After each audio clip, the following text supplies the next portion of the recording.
Le piante non sono solo silenziose compagne, hanno memoria, segreti e poteri che pochi sanno ascoltare. Due custodi vegliano su di loro per proteggere l'equilibrio tra natura e umani. Ti dico che conina, neurotossico, solo chimica, niente magia. Eppure i contadini dicono che la cicuta parla di notte e che i suoi fiori portano sogni profetici. Non è solo scienza, è anche memoria popolare.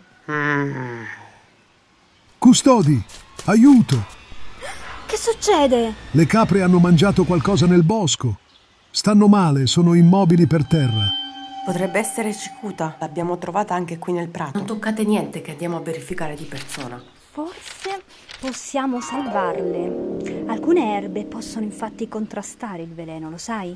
Il pastore ha detto di seguire questo sentiero. Sai cosa dice un sambuco che ha bevuto troppo?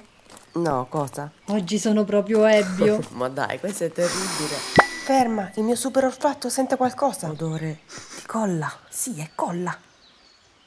Come pensavo. Eccola, Econium maculatum. Si tratta di cicuta, fusto cavo maculato, senza peli, fiori ombrella, semi con 5 coste ondulate. Su queste piante mancano, ci sono segni di coltello. Guarda, qui i rimedi parlano di carbone vegetale e decotti amari. Carbone di legno di quercia, può funzionare come assorbente. E un decotto di erbe amare può stimolare il fegato. Presto, ho raccolto radice di cicoria e tarassaco. Tu brucia la corteccia.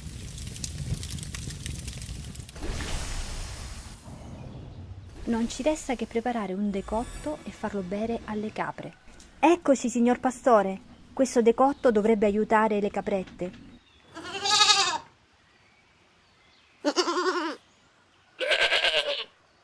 Forza, bevi. Le capre non moriranno, piano piano. Presto starete molto meglio. Sono salve, non so come ringraziarvi.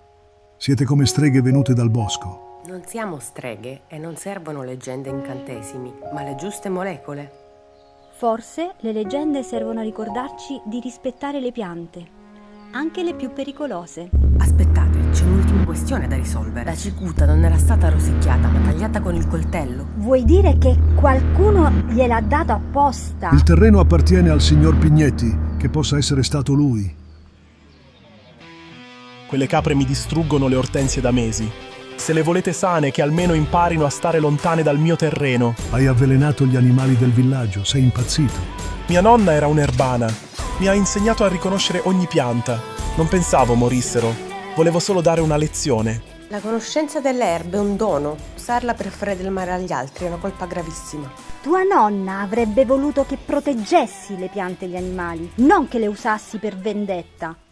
Le erbe non hanno colpa, è l'uso che ne fa l'uomo a determinare se sono cura o veleno. I rimedi popolari contro gli avvelenamenti in passato prevedevano decotti ricchi di tannini, perché queste sostanze si legano agli alcaloidi come la conina e ne limitano l'assorbimento. Utilizzavano anche erbe amare che stimolavano il fegato, nella speranza di velocizzare l'eliminazione del veleno. Ma oggi sappiamo che questi rimedi non sono sufficienti per sostanze così pericolose. La sola cura efficace è il trattamento medico immediato. Per questo è fondamentale non improvvisare rimedi casalinghi e ricordare una semplice ma fondamentale regola. Raccogliamo ed utilizziamo solo piante che conosciamo con certezza. Dove scienza e tradizione si incontrano, nascono le custodi di erbe. E la foresta non è mai silenziosa per chi sa ascoltare.